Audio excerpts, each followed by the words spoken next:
दिल्ली के उप मुख्यमंत्री मनीष सिसोदिया के घर छापों के बाद से दिल्ली की सियासत अच्छी खासी गरमाई हुई है। आज दिल्ली के बीजेपी के 7 सांसदों ने उपराज्यपाल को चिट्ठी लिखी है। इस चिट्ठी में कहा गया है कि केजरीवाल और सिसोदिया ने बीजेपी पर एमएलए खरीदने का जो आरोप लगाया है वो शराब नीति से ध्यान भटकाने के लिए है। सांसदों ने मांग की कि आम आदमी पार्टी के इन आरोपों की जांच की जाए और इसके लिए एक जांच कमेटी भी बनाई जाए ताकि देश को सच्चाई का पता चल सके।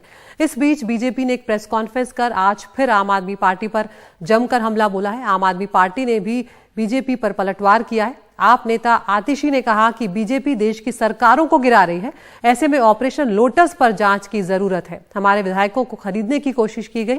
उन्होंने ये भी कहा कि जांच की मांग को लेकर आज दोपहर 3 बजे आम आदमी पार्टी का प्रतिनिधिमंडल जो है वो सीबीआई के दफ्तर जाएगा।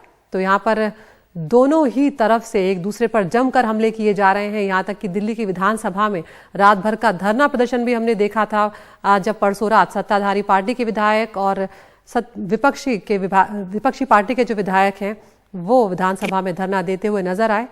तो अब जो है ये लड़ाई तेज होती हुई यहाँ पर नजर आ रही है।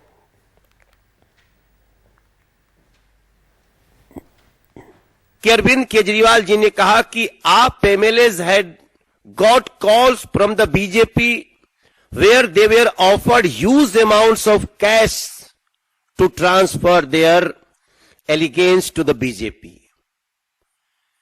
अगर कॉल आया है तो उसको पता करना मुश्किल नहीं है।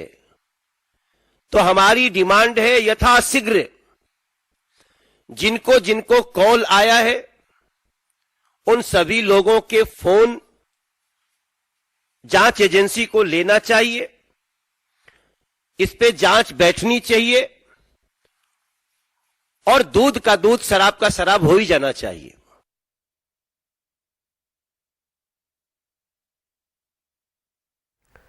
तो यहाँ पर मनोज तिवारी को आपने सुना, जो अब तंज भी कसते हुए नजर आ रहे हैं। कह रहे हैं दूध का दूध और शराब का शराब हो जाना चाहिए। यहाँ पर आम आदमी पार्टी की तरफ से आतिशी सामने आई, सुनवाते हैं उन्होंने क्या कुछ कहा।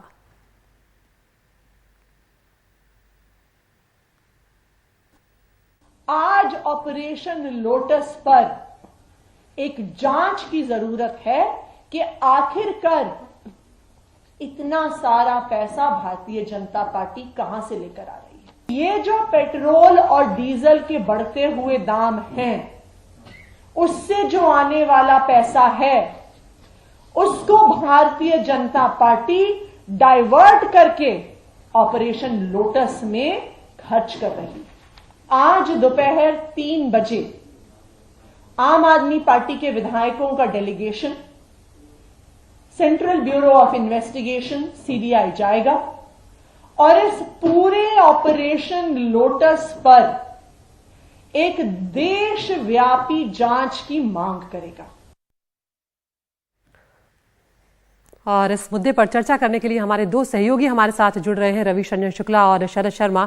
शरद, यहाँ पर पहले मैं आपके पास आना चाहूंगी। जिस तरह से आम आदमी पार्टी ने पहले बहुत बढ़ चढ़कर ये आरोप लगाए कि उनके विधायकों को खरीदा जा रहा है, 20-20 करोड़ 25-25 करोड़ तक के दावे जो हैं वो किए गए, लेकिन जब भी चाहे वो मीडिया की तरफ से सवाल पूछा गया, चाहे वो बीजेपी की तरफ से आरोप आए, इस बात का जवाब सामने नहीं आ रहा है। शरद, कि आखिर सबूत क्या है आपके पास कि आपको बीजेपी ने ऑफर दिया था या आपके विधायकों को खरीदने की बात हुई थी? बिल्कुल, और लगातार हम ये इस बात का जिक्र भी कर रहे हैं कि आम आदमी पार्टी जो है वो परसेप्शन का फायदा उठा रही है। परसेप्शन ये है कि पिछले कुछ सालों में अलग अलग राज्यों में सरकारें जो हैं गिरी हैं, विधायक जो हैं उन्होंने पाले बदले हैं, अपनी पार्टियां छोड़कर वो बीजेपी में गए हैं या फिर उन्होंने इस्तीफे दिए, बीजेपी ज्वाइन की, बीजेपी के टिकट पे चुनाव लड़ा और फिर जो है वो विधायक बन गए, बाद में मंत्री बन गए। तो परसेप्शन ये है कि अलग अलग राज्यों में सरकारें गिरी और ये सरकारें बीजेपी में ने गिराई और विधायक उन्होंने तोड़े। तो आम आदमी पार्टी इसी परसेप्शन का फायदा उठा रही है और बीजेपी पर लगातार आरोप लगा रही है कि उन्होंने दिल्ली के अंदर विधायक तोड़ने की कोशिश की। इसके सबूत अभी तक कोई पेश नहीं किए गए हैं। इस बात को सत्य प्रमाणित करने का कोई सबूत जो है आम आदमी पार्टी ने नहीं दिया। लेकिन आम आदमी पार्टी के नेता ये कहते हैं कि आप ये देखिए कि अगर ये ऑपरेशन लोटस हो जाए और हमारी सरकार गिर जाए, उसके बाद फिर हम क्या करेंगे। जिस तरह से शिवसेना के साथ हुआ कि पूरी की पूरी पार्टी ही साफ हो गई और एक अलग धड़ा बन गया, ठाकरे से अलग, तो उसके बाद ठाकरे भी बैठ के क्या कर रहे हैं। तो जिस तरह से सत्य को प्रमाणित करने के लिए कोई प्रमाण नहीं है, ठीक उसी तरह से ये भी कोई प्रमाण नहीं है कि आम आदमी पार्टी झूठ बोल रही है या वो गलत दावा कर रही है। लेकिन बात यह है कि जब तक आप सबूत नहीं देंगे, आप प्रमाण नहीं देंगे, तब तक ये जो परसेप्शन के आधार पर कहानी चल रही है, आरोप चल रहे हैं, वो बहुत ज्यादा दूर तक नहीं जा पाएंगे। क्योंकि दावे पर लोग ये बीजेपी पे ये तो शक कर सकते हैं कि हाँ हो सकता है बीजेपी ने पहले भी सरकारें कहीं कहीं जगह गिराई हैं, बनाई हैं, और जो भी देश की सत्ता में पार्टी होती है, मजबूत होती है, वो पहले से ऐसी करती आ रही हैं। लेकिन खाली शक के आधार पर ये साबित आप कर दें, ऐसा जो है नहीं हो सकता। क्योंकि आपने पहले जरूर ये स्टिंग ऑपरेशन दिखाया था 2014 में आम आदमी पार्टी ने, कि बीजेपी का एक नेता पैसा ऑफर कर रहा था आम आदमी पार्टी के विधायक को, लेकिन वो तब की बात थी। अभी जो आरोप लगाए हैं उसमें सबूत तो सामने रखना ही पड़ेगा।